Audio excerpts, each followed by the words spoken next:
ලියා ගන්න මාතෘකාව කාබොක්සිලික් අම්ල. කාබොක්සිලික් අම්ල.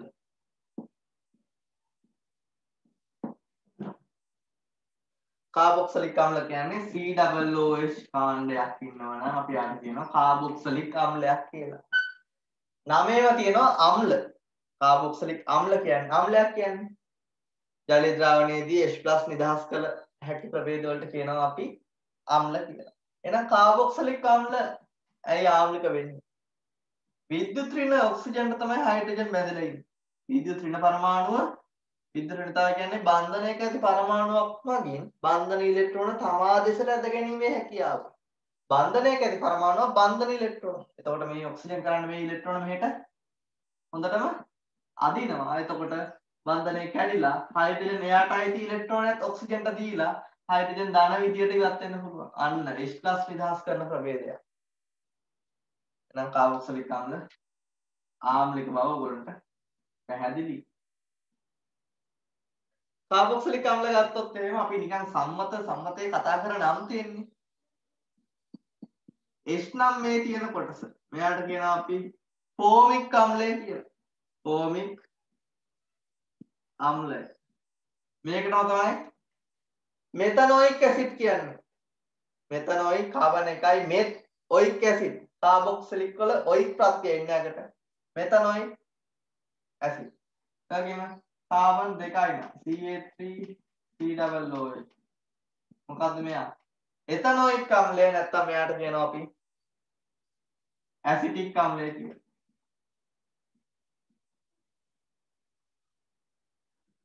එතකොට අපිට පළවෙනියටම මේ පාඩමේ කතා කරන්න තියෙන්නේ කාබොක්සිලික් අම්ල නිපදවීම ගැන.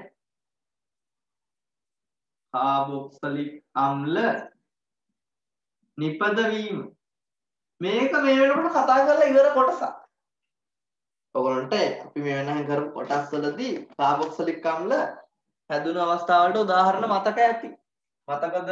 අපි පළවෙනියටම ප්‍රාථමික ඇල්කොහොල යටතේ කතා කරා.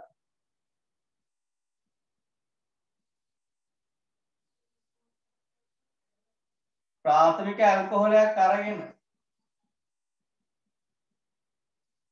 මොනවා දැම්මොත් ඔක්සිහරණය වෙන්න පුළුවන් ප්‍රභේද දැම්මොත් උපරිම ප්‍රබල ඔක්සි කාරක දැම්මොත් ආම්ලික මාධ්‍ය පර්මැංගනේටලා ආම්ලික මාධ්‍ය ඩයික්‍රොමේටලා මම මේකට කෙටි ක්‍රමයක් කියා දීලා ඇති නේද?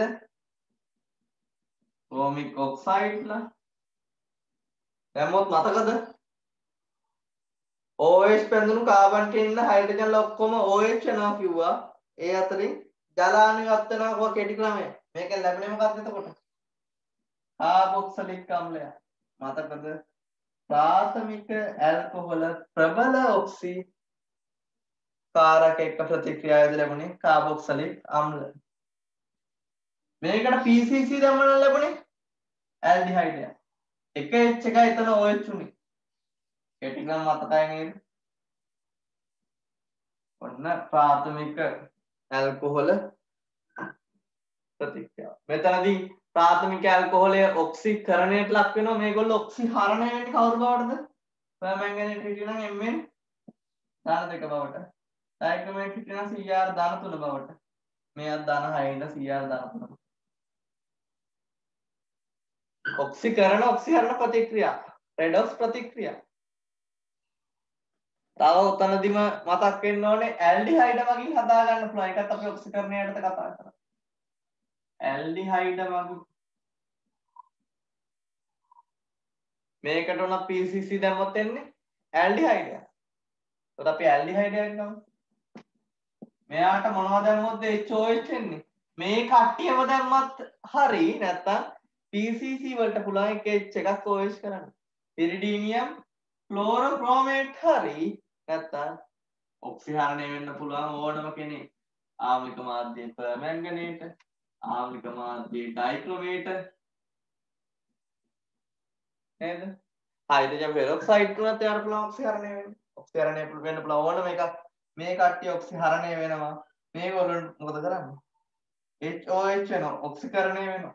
එහෙනම් එතන ලැබෙන්නේ මොනවද? ඇල්ඩිහයිඩ් වගේ. ඇල්ඩිහයිඩ් ඔක්සිකරණයෙන් ලැබෙන්නේ කාබොක්සිලික් අම්ල. මම සිලබස් එකේම ඔක්සිකරණය එක දවසක් දාලා රිවිෂන් එකක් යනවා ෆුල්. මේ කොටස් වලින් තේරුම් ගන්න සම්පූර්ණයෙන්ම.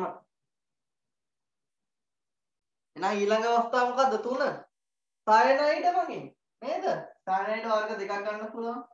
ඇල්කිල් නේද? සයනයිඩ් ඇල්කිල් සයනයිඩ් ඒ වගේම බෙන්සීන්ට සම්බන්ධ වෙච්ච කොටස් වලින් පුළුවන් නේද? ඇල්කිල් සයනයිඩ් අනිත් වර්ගය මොකක්ද? එහෙනම් බෙන්සීන්ට සම්බන්ධයකට කියන නම ආර කාණ්ඩ යන අපි කියනවා ඇල්කිල් සයනයිඩ් කියලා. අනිත් එක ඇරිල් බෙන්සිල්ට කිව්වේ මොකද්ද? බෙන්සීන්ට ඇරිල් කියලා කියනවා කිව්වා. ඇරිල් සයනයිඩ් මම. එහෙනම් CN කොටස් වගේ මතකද? CH3 CH2 CN ඉන්න තැන මොනවද දැම්මවද? H+ ජලය දැම්මම ආම්ලික ජල විච්ඡේදනයෙන් ලැබෙන්නේ මොනවද? H+ ජලය කියන්නේ අපි කතා කරා ආම්ලික ජල විච්ඡේදනය.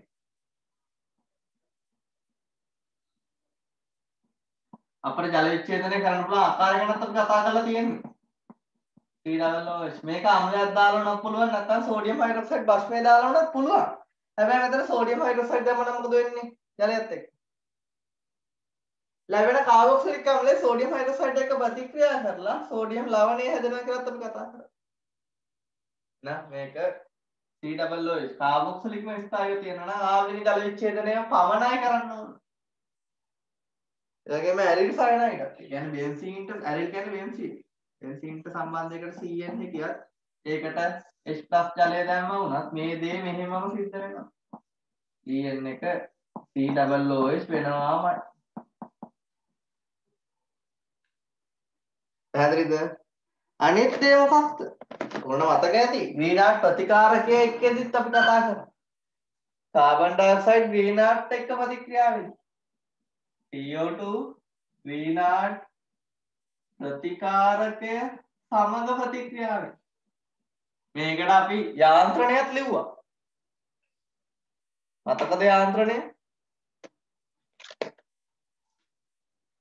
CH3 CH2 MgBr කියලා ගමු ග්‍රීන්හාට්. MgBr ධන මෙයා ඍණ. ඊට පස්සේ මොකද කරේ? කාබන් ඩයොක්සයිඩ් අණු ඇඳ ගන්න ඕන. ඩෙල්ටා ධන ඍණ දාලා. අපි කාබන් මේක නිර්ද්‍රව්‍ය අණුවක් නමුත් අපි කොටසක් සලකනවා ද්‍රවණය සලකලා කරනවා. මේ ඍණ කොටසෙන් ධන තැනට බහර දාන මෙයා හැදෙනවා. මෙයා O ඍණ විතරයි. O ඍණ තැනට ධන MgBr යනවා මෙයා කාබන්ට සම්බන්ධ වෙනවා. එතකොට මෙන්න CO ඉඳපු එක මෙන්න කැඩුණු O ඍණ MgBr න මෙයා මෙතනින් සම්බන්ධ වුණා CH2 CH3. මතකද? මෙයාට ජලය දැම්මම මොකද වෙන්නේ? එයාට H2O දැම්මම ජල විච්ඡේදනයක් වුණා. HOH. එතකොට එතනින් ලැබුණා CH3 CH2 COOH මොන කාබොක්සිලික් අම්ලය ලැබුණා. ආයේ MgBr OH එක ලැබුණා. රස එකතු වෙලා. මතකයි නේද? MgBr OH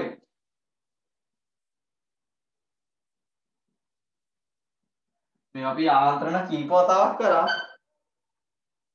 එහෙනම් ඔන්න දැනට අපි ක්‍රම 4කින් කාබොක්සිලික් අම්ල නිපදවා ගැනීම කතා කරලා ඉවරයි. මේ ටිකම කලින් කරපුවා. ඊළඟට බෙන්සීන්ට සම්බන්ධිත කාණ්ඩ ඉන්න කට්ටිය. ඒ කියන්නේ බෙන්සීන්ට විවිධ කොටස් සම්බන්ධ වෙලා තියෙන කට්ටිය. අපිට ගන්න පුළුවන් ඇල්කිල් කොටසක් සම්බන්ධ වෙනවා අපි කියන ඇල්කිල් බෙන්සීන.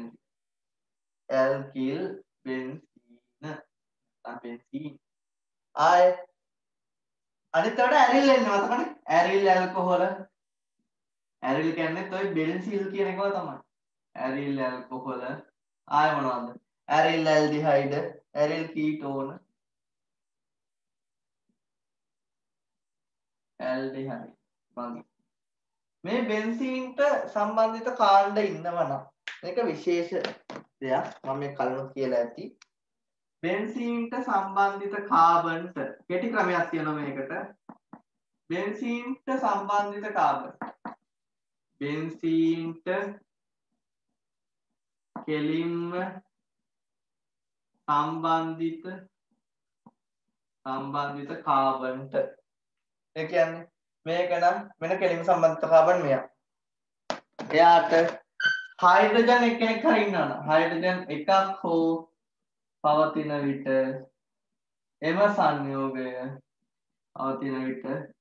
එම සංයෝගය පාත් එක්කද ආම්ලික මාධ්‍යයේ පර්මැංගනේට් එක රත් කරනවා ආම්ලික මාධ්‍යයේ පර්මැංගනේට් සමග රත් කළ විට මොකද වෙන්නේ COOH වෙනවා එහෙනම් මේකත් ඔක්සිජන් ඔක්සිජන් නෑම තමයි COOH බවට පත් වේ. තව දෙයක් තමයි මේකේ මේ පර්මැංගනේට් එකම ඕනද අපිට ඔක්සිහරණය වෙන කෙනෙක් ගන්න පුළුවන් ප්‍රබල ඔක්සිහාරක ඕනම කෙනෙක්. මේක අපට ආම්ලික මාධ්‍යයේ පර්මැංගනේට්ම වෙන්න ඕන නැහැ. ආම්ලික මාධ්‍යයේ ඩයික්‍රොමේට නේද? ආම්ලික මාධ්‍යයේ ඩයික්‍රොමේට එක ගන්න පුළුවන්. ආයේ CrO3 එක ගන්න පුළුවන්. උපරිම ඔක්සිකරණ අවස්ථාව දාන හරිය ඉන්න. උපරිම ඔක්සිකරණ අවස්ථාවේ ඉඳලා ඔක්සිහරණය වෙන්න පුළුවන් අය ගන්න පුළුවන්. එතකොට වෙන්නේ මොකද්ද?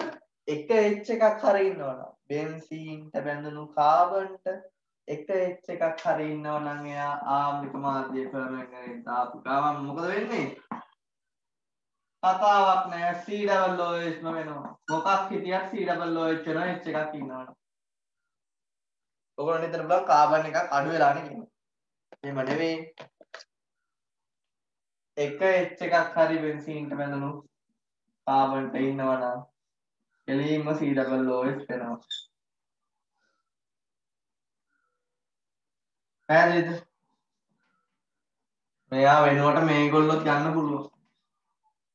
ඔක්සිහරණය වෙන්න පුළුවන් අය. මෙයා Mn ධන 2 බවට මෙයා Cr ධන 3 බවට මෙතන වර්ණ විපර්යාසක් වෙනවා. පර්මැංගනේට් දම් පාට ලාරෝ සවර්ණ වෙනවා. පැමිලි පාට කොළ වෙනවා. ඔය විදිහට ඔක්සිහරණය වෙලා දාලා වර්ණත් ගන්න පුළුවන්. පැහැදිලි නේද? එහෙනම් එතකොට මෙතන ඇරිල් ඇල්කොහොලයක් හිටියනම් CH2OH එකක් හිටියනම් මොකද වෙන්නේ? ඒක අපේ කෙටි ක්‍රමයටත් පුළුවන්. HOH වෙනවා යතුරින් ජලාණුවක් ඉවත් වෙනවා. නේද? එහෙනම් මෙයා රත් කරත් මොකද වෙන්නේ ආම්ලික මාධ්‍ය පර්මැංගනේට් එක්ක? COOH තමයි. පැහැදිලිද? හැබැයි මෙතන විශේෂයෙන් මතක තියාගන්න කාබන් කිහිපයක් හිටියත් එයා COOH වෙනවා කියලා. මේක නම් මගේ කෙටි ක්‍රමෙන් ඔයගොල්ලන්ට ගන්න පුළුවන්. HOH කරලා යතුරින් ජලාණුවක් ගන්න. මෙතන ඇල්ඩිහයිඩයක් හිටියත් ඒක දන්නවනේ HOH කියන එකට එන්නේ ඇල්ඩිහයිඩේ. එතකොට ඒක අපේ කරන කෙටි ක්‍රමයෙන් පුළුවන් ඔයගොල්ලෝ මතක තියාගන්න. HOH වෙනවා. ඔය කාබොක්සිලික් අම්ල තමයි ලැබෙන්නේ. ක්ලියර්ද? හැබැයි විශේෂිත අවස්ථාවක් තියෙනවා. එකම එක අවස්ථාවක් තියෙනවා. ඒ බැඳුණු කාබන්ට H නැති වුණත් COOH වෙන එක. අනේ ඒක විතරක් විශේෂයෙන් මතක තියාගන්න. ඇරිල් කීටෝන ගත්තොත් බෙන්සීන්ට සම්බන්ධිත කීටෝන කාණ්ඩ COOH වෙන්න පුළුවන්. මම ඒක ඊළඟ පොයින්ට් විදියට දෙන්නම්. මේ ටික ලියාගන්න.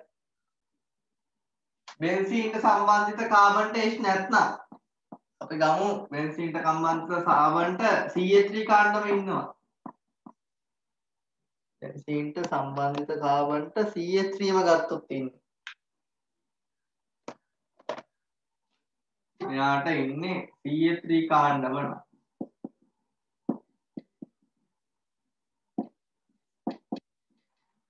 H නැහැ බෙන්සීන්ට සම්බන්ධිත කාබන්. මොකද වෙන්නේ ආම්ලික මාධ්‍යයේ පැමැන්ගනේට් එක්ක ප්‍රතික්‍රියාව? මුකුත් වෙන්නේ නැහැ. ඔක්සිකරණයක් වෙන්නේ නැහැ. හරිද? H නැති හින්දා බෙන්සීන්ට සම්බන්ධ කාබන්ට H නැති හින්දා වෙන්නේ නැහැ. නමුත් විශේෂ අවස්ථාවක් තරුවක් දාලා ලියා ගන්න. තරුවක් දාලා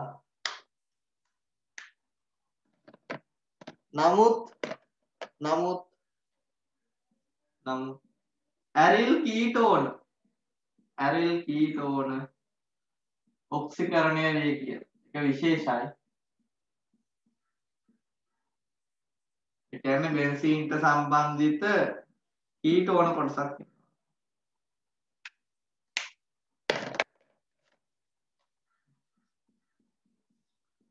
මෙයා ගත්තොත් ඔන H නෑ නේද? නමුත් මෙයා ආම්ලික මාධ්‍ය සමංගනයට එක ප්‍රතික්‍රියාවේදී කාබොක්සිලික් බවට පත් වෙනවා. අනේ ඒක විතරයි විශේෂම මතක තියාගන්න තියෙන්නේ. H නැති වුණත් එයා COOH වෙනවා. ඒත් අපි දන්නවා ඇලිෆැටික කීටෝන. ඇලිෆැටික කීටෝන ඔක්සිකරණය වුණාද? ඒකත් අරව දාලා ලියා ගන්න. නමුත් ඇලිෆැටික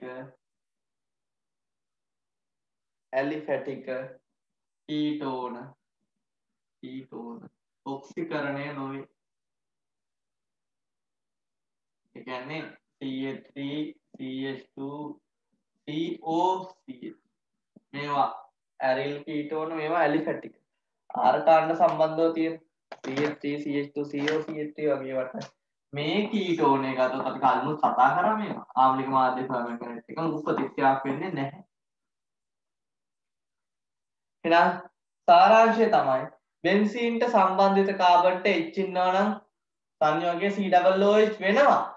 H නැති අයගෙන් මේ ඇරිල් කීටෝන පමණක් H නැති වුණත් COOH වෙනවා. වෙන කිසිම කෙනෙක් බෙන්සීන්ට සම්බන්ධිත කාබන්ට H නැත්තම් COOH වෙන්න බෑ. මෙයා විතරමයි එහෙම වෙන්නේ. අපි එහෙනම් ඇල්කොහොල නිපදවන්න පුළුවන් අවස්ථා ඔක්කොම දැන් කතා කරලා ඉවරයි. ඊළඟට මාතෘකාව ලියා ගන්න කාබොක්සිලික් අම්ලවල ප්‍රතික්‍රියා. කාබොක්සිලික් අම්ලවල ප්‍රතික්‍රියා තමයි දැන් කතා කරන්නේ කාබොක්සිලික් අම්ල දක්වන. දැන් අපි දන්නවා කාබොක්සිලික් අම්ලවල ප්‍රතික්‍රියා ගත්තාම එයාට පුළුවන් H+ නිදාස් කරමින් අම්ලයක් ලෙස හැසිරෙන්න. මේකේ ආම්ලිකතාවයක් මේ වෙන කතා කරු හැම සංයෝගයකම ආම්ලිකතාවයට වඩා වැඩි. ඒකත් අපිට තේරෙයි. එතකොට අම්ලයක් විදිහට හැසිරෙන්නේ පළවෙනි ආකාරය තමයි අම්ලයක් විදිහට හැසිරීම ගැන කතා කරනවා මම. කාබොක්සිලික් අම්ලයේ OH බන්ධනය බින්දමින් සිදුවන ප්‍රතික්‍රියා තමයි මුලින්ම කතා කරන්නේ කාබොක්සිලික් අම්ල වල ප්‍රතික්‍රියා යටතේ. OH බන්ධනය විඳිනවා කියන්නේ මේ බන්ධනයේ තියෙන ඉලෙක්ට්‍රෝන දෙකම ඔක්සිජන්ට දීලා H+ විදිහට අම්ලයක් විදිහට හැසිරෙන අවස්ථාව. එතකොට අපි මේ වෙනත් කතා කරලා තියෙනවා. ඒකවා අග්‍රස්ත හයිඩ්‍රජන් ඉන්න කට්ටිය සෝඩියම් එක්ක හයිඩ්‍රජන් පිට කරනවා කියලා. නේද? ඊට පස්සේ අපි කතා කරපු ඇල්ඩිහයිඩ් වල සෝඩියම් හයිඩ්‍රොක්සයිඩ් මාර්ගයේ ඇල්ෆා හයිඩ්‍රජන් ඉවත් කරලා සංගණනයක් ගැන කතා. ඒවා ආම්ලිකතාවය ඉතාමත් දුර්වලයි. ජලයේ ආම්ලිකතාවයට වඩා ඒගොල්ලෝ තියෙන ආම්ලිකතාවය අඩු. ඇල්කොහොල ගත්තත් සෝඩියම් වගේ සක්‍රිය ලෝහ, සෝඩියම් හයිඩ්‍රේට් වගේ සක්‍රිය ලෝහ වල හයිඩ්‍රයිඩ් එක විතරයි හයිඩ්‍රජන් වායු පිට කරන්නේ. මෙයා එහෙනම් මෙයාගේ ආම්ලිකතාවය ගොඩක් වැඩි. එහෙනම් මෙයා සෝඩියම් එක කොහොමත් හයිඩ්‍රජන් පිට කරන්න ඕන. H+ ඉවත් කරනවා. නම් හයිඩ්‍රජන් වායුව පිට කරනවා. සෝඩියම් එක්ක කරනවා නම් අනිවාර්යෙන් සෝඩියම් හයිඩ්‍රයිඩ් එක්කත් කරන්න ඕනේ. දෙන්නම පත්‍රයක දෙන්න.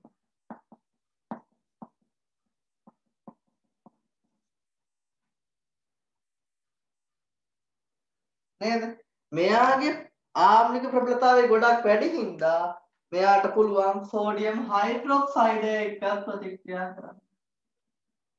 සෝඩියම් මේගොල්ලෝ තමයි සක්‍රියතාවය වැඩිම අය. ඊට පස්සේ ඉන්නේ සෝඩියම් හයිඩ්‍රොක්සයිඩ්ගේ ප්‍රබල බස්නයක් උනාට ඒ ප්‍රබලතාවයක් ඇති මෙයා එක්ක ප්‍රතික්‍රියා කරන මෙයාගේ ආම්ලික තත්ත්වයේ දුබල ආම්ලයක් හින්දා. මෙයා කාබොක්සිලික් අම්ලය දුබල ආම්ලයක් ප්‍රබල ආම්ලයක් නෙමෙයි. ඒක කතා කරලා තියෙන්නේ. එතනින් ජලය හැදෙන්නේ. එන්නේ OH වලින් OH ජලය හැදෙන්නේ. මේ අවස්ථාවකින් හයිඩ්‍රජන් පිට උනේ අරකේ ජලය හැදෙන්නේ. ඒ වගේම මෙයාගේ ආම්ලිකතාවය ඇති කාබනේට වගේ දුබල භාෂ්ම එක්ක ප්‍රතික්‍රියා. මෙයා සෝඩියම් කාබනේට් හරි සෝඩියම් බයිකාබනේට් ඊට වඩා දුබලයි කාබනේට් එකට බයිකාබනේට් භාෂ්ම එක්ක. ඒත් ඉතා දුබල භාෂ්ම එක්කත් මෙයාට පුළුවන් සෝඩියම් ලවණය හදන්න. CH3COO මේ දාන්න. හැබැයි මෙතනදී ආම්ලයක් දාලා තියෙන කාබනේට් එකකට. මොකද්ද නිරීක්ෂණයේ ආම්ලයකට කාබනේට් එකද? කාබන් ඩයොක්සයිඩ් පිට වෙනවා. එහෙනම් කාබන් ඩයොක්සයිඩ් ජලය ලැබෙනවා. නිරීක්ෂණය. එතකොට මෙතන OH බන්ධනය කැඩලා මේ හැමෝටම ප්‍රතික්‍රියා වෙන්න පුළුවන්. මෙයාගේ ආම්ලිකතාවය ගොඩක් වැඩි හින්දා. දැන් මේ ටික ලියා ගන්න මම මේකෙන් නෝට් එකක් දෙනවා.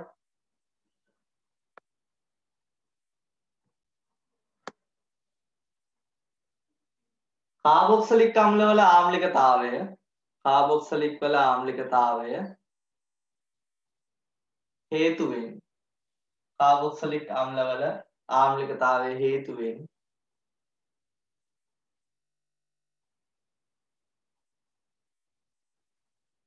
කාබොක්සිලික් අම්ලවල ආම්ලිකතාවය හේතු වෙන්නේ ඒවා කාබොක්සිලික් අම්ලවල ආම්ලිකතාවය හේතු වෙන්නේ ඒවා සෝඩියම් වැනි සක්‍රීය ලෝහ සෝඩියම් වැනි සක්‍රීය ලෝහ සෝඩියම් හයිඩ්‍රොක්සයිඩ් වැනි ප්‍රබල භස්ම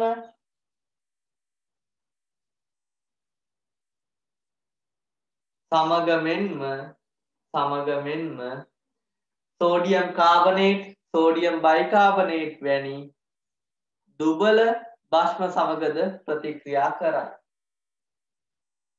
සෝඩියම් වැනි සක්‍රීය ලෝහ සෝඩියම් හයිඩ්‍රොක්සයිඩ් වැනි ප්‍රබල භස්ම සමග මෙන්ම සෝඩියම් කාබනේට් සෝඩියම් බයිකාබනේට් වැනි දුබල භස්ම සමගද ප්‍රතික්‍රියා කරයි. ඔතනටම තරුවක් දාලා ප්‍රශ්නයක් ලියා ගන්න. වැදගත් ප්‍රශ්නයක්.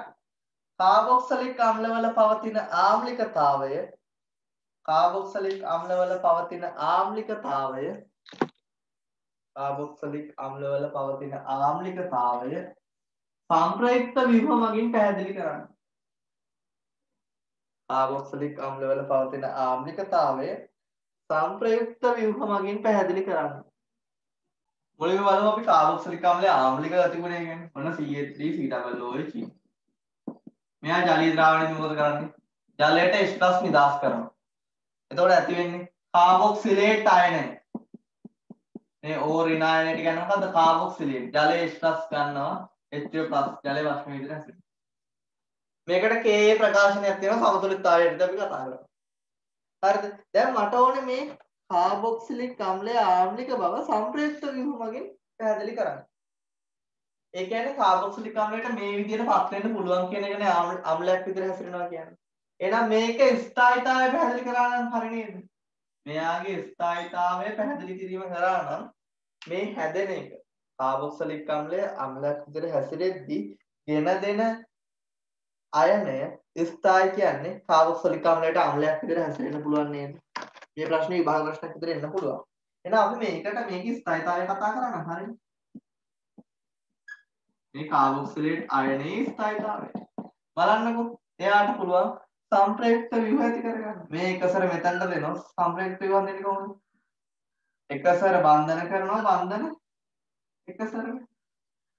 අන්න එයාගේ සංප්‍රයුක්ත ව්‍යුහ තියෙනවා. ඒ කියන්නේ හැදෙන එක ස්ථායි. ඒක හැදෙන එක ස්ථායි කියන්නේ අම්ලයක් විතර හැදෙන්න පුළුවන්. එතකොට වෙන්නේ මෙතනින් දිත්ත බන්ධන එනවා මෙතනින් ඍණ. පැහැදිලිද? මෙන්න මේ විදිහට සංප්‍රයුක්ත ව්‍යුහ ඇති කරගන්න පුළුවන්. මේකට කියන කාබොක්සිලේට් අයනය. නම් මේක අඳගෙන ලියා ගන්න. කාබොක්සිලේට් අයනයට සංප්‍රයුක්ත ව්‍යුහ ඇති කරගත හැකි නිසා එහි ස්ථායීතාවය වැඩි වේ.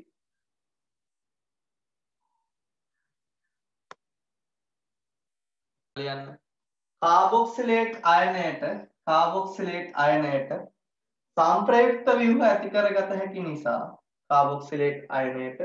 සංප්‍රයුක්ත ව්‍යුහ ඇති කරගත හැකි නිසා එහි ස්ථායීතාවය වැඩිය. ඒක ස්ථායි කියන්නේ මේක හැදෙනවා වැඩි. එයා හැදෙනවා වැඩි කියන්නේ මොකද්ද? H2O+ වැඩි. ඒ කියන්නේ ආම්ලික ගති ගුණ වැඩි. දැන් ලියා ගන්න. ඒ හේතුවෙන්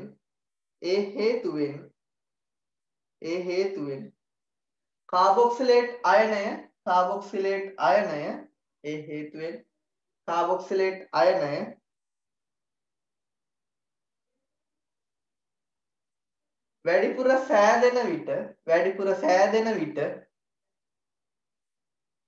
වැඩිපුර සෑදෙන විට මාධ්‍ය තුල ඒ ස්ථායි නිසා කාබොක්සිලේට් අයනය වැඩිපුර සෑදෙන විට මාධ්‍ය තුල H2O+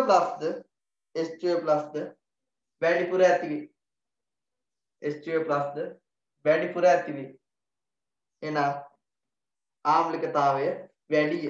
එනම් ආම්ලිකතාවය වැඩිය. අපිට ওই විදිහේ ප්‍රශ්න එන්නත් පුළුවන් මේ ආම්ලික බව සංප්‍රයුක්ත ව්‍යුහයෙන් පැහැදිලි කරන්න කියලා. ඒතකොට අර හැදෙන කෙනා ස්ථායි වෙන්නේ. මෙයා හැදෙන කෙනා ස්ථායි වෙන්න එපා. එයාගේ ආම්ලික ගතිගුණ වැඩි වෙන්න යනවා. එහෙනම් එයා ස්ථායි වෙන්නේ ඇයි? එයාට සංප්‍රයුක්ත ව්‍යුහ තියෙන හින්දා. ඔය වගේ ප්‍රශ්න එන්න පුළුවන්. රචනා ප්‍රශ්නවලට. හරිද? දැන් කාබොක්සිලික් අම්ලය ගත්තොත් එහෙම COOH අපි කතා කරේ දැන් මේ බන්ධනයේ කැඩෙමින් සිදුවන ප්‍රතික්‍රියා. කාබොක්සිලික් අම්ලවල අපි මෙච්චර වෙලා කතා කරේ දැන් මෙන්න මෙතන H+ නිදහස් වෙනවනේ. දැන් කතා කරන්න යන්නේ මෙන්න මෙතනින් කැඩිලා ප්‍රතික්‍රියා වෙන එක. එහෙනම් අංක 2 ලියා ගන්න. CO බන්ධනය කැඩෙමින් සිදුවන ප්‍රතික්‍රියා.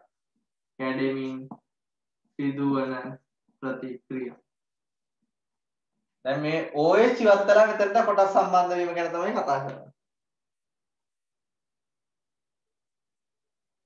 CO බන්ධනය කැඩෙමින් සිදුවන ප්‍රතික්‍රියා. මොනවද දැම්මොත්ද?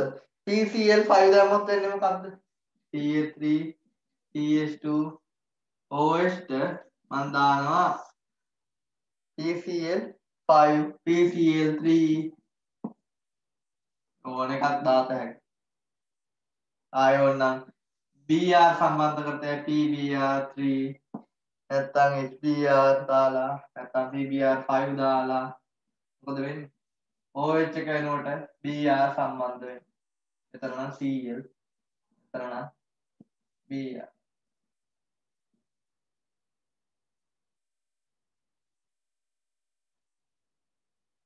මතකයි නේද? ඒ වගේම ඉතින් බෙන්සීන්ට සම්බන්ධිත COOH වලට ඔය විදිහට වෙනවා. බෙන්සීන්ට සම්බන්ධිත COOH එකක් ගන්න. මෙයාට දැම්මත් ඔය විදිහටම OH ප්‍රතික්‍රියා වෙනවා. හැබැයි බෙන්සීන්ට කෙලින්ම සම්බන්ධිත හැලජන වලට මොකුත් වෙන්නේ නැහැ කියලා අපි කිව්වා. නමුත් COOH වලට PCl5 PBr3 PCl3 ඔය ඕන එකක් දැම්මොත් OH එක Cl වෙනවා.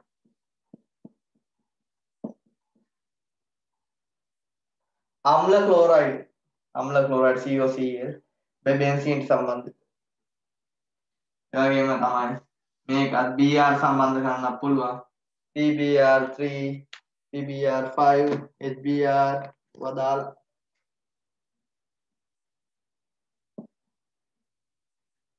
මොකද වෙන්නේ?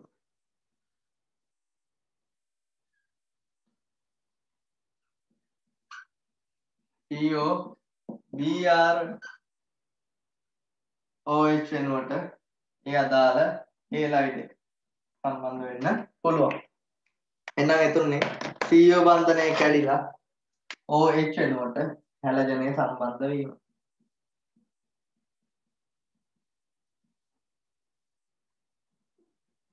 ඒ ප්‍රතික්‍රියාකාරයත් පැහැදිලි නේද? ඒක එහෙනම් ඇලිෆැටික කාබොක්සිලික් අම්ල ඇරිල් සංයෝග ඇරිල් කාබොක්සිලික් ඔය දෙකම ඒ ආකාරයට වෙනවා. මෙතන මම ලියලා වැරදි. මෙතන COOH වෙන්න ඕන.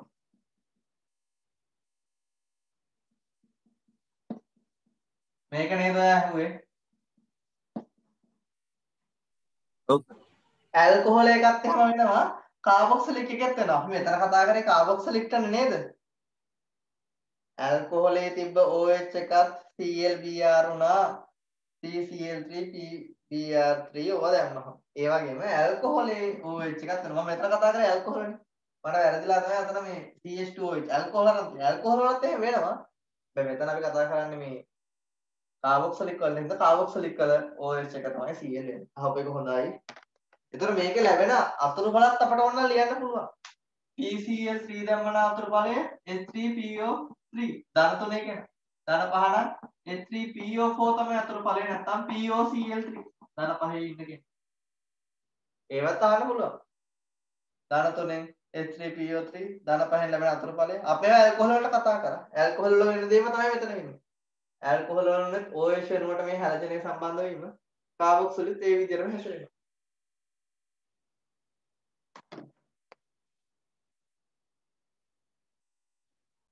තව උදාහරණයක් තියෙනවා CO බන්ධනය කැඩෙමින් ප්‍රතික්‍රියා වෙන. ඒ මොකද්ද? මේකටම තමයි. තව CO බන්ධනය මේ විදිහට කැඩෙන අවස්ථාව මොකද්ද? ඇල්කොහොල් එක්ක ප්‍රතික්‍රියා කළ එස්තර හදද්දී. ඊළඟ ඒකෙම ඇල්කොහොල සමග ඇල්කොහොල මගින් එස්තර හදනකොට ඇල්කොහොලේ OH එකෙන් ඇල්කොහොලේ H මෙයාගේ OH නේ කැඩෙන්නේ. ඩෙන්සිටි සම්බන්ධයත් ඒ විදිහම තමයි. ඇල්කොහොලෙන් H මෙයාගේ OH ඒවා කතා කරලා තියෙනවා. දැන් ඇල්කොහොල් සමග කාබොක්සිලික් අම්ල ප්‍රතික්‍රියාවලදී මේ CO බන්ධනය කැඩෙනවා මාන. මෙතන ලැබෙන්නේ මොකක්ද? CH3 CO O CH3 CO O CH3 මේක එකපාර වෙන්නේ මොනවද දැම්මොත්? තනුක සෝඩියම් හයිඩ්‍රොක්සයිඩ් සමග ප්‍රතික්‍රියා වෙන්නේ නේද? නැවත ප්‍රතික්‍රියා කරන්න තියෙන්නේ. හැබැයි මේක අපිට කරන්න උත්ප්‍රේරක වෙන්න ඕනේ මොනවද? හරිමන. අපි මේක ගැන කතා කරා. මේ දේ වෙන්න උත්ප්‍රේරක දාන්න ඕනේ මොනවද? සල්ෆියුරික් අම්ලය නේද? H2SO4 හැම තමයි මේක වෙන්නේ. හැබැයි H2SO4 දැම්මම මේක ප්‍රත්‍යාවර්තයි. මොකද නැවත මේක ජල විච්ඡේදනය වෙලා මේවා ලැබෙනවා. අපි ඒකත් කරා. මේ ජල විච්ඡේදනය මේවා ලැබෙනවා කියලා. අපි එස්තර කොටසදී නැවතත් කතා කරනවා ඒකම. මේක සල්ෆියුරික් දැම්මම නැවත ජල විච්ඡේදනය වෙනවාම නැවත මෙයා මේ දෙන්න මෙහෙමම නේ. හැබැයි සෝඩියම් හයිඩ්‍රොක්සයිඩ් දැම්මම මොකද වෙන්නේ? මෙයා ලවණය වෙනවා. ඒ කාබොක්සිලික් අම්ලයේ සෝඩියම් හයිඩ්‍රොක්සයිඩ් එක ප්‍රතික්‍රියා කරන හින්දා මෙතන ONA වෙනවා. එතකොට මේක ආයි ප්‍රත්‍යාවර්ත වීමක් සිද්ධ වෙන්නේ නැහැ. මොකද එක පැත්තට වෙනවා. ඒක මම කරන්නම් එස්තර කොටසට. දැන් මේ ටිකත් ලියා ගන්න. CO බන්ධනය කඩන තව අවස්ථාවක් තමයි ඇල්කොහොල් සමග ප්‍රතික්‍රියා කරලා එස්තර හදනකොට.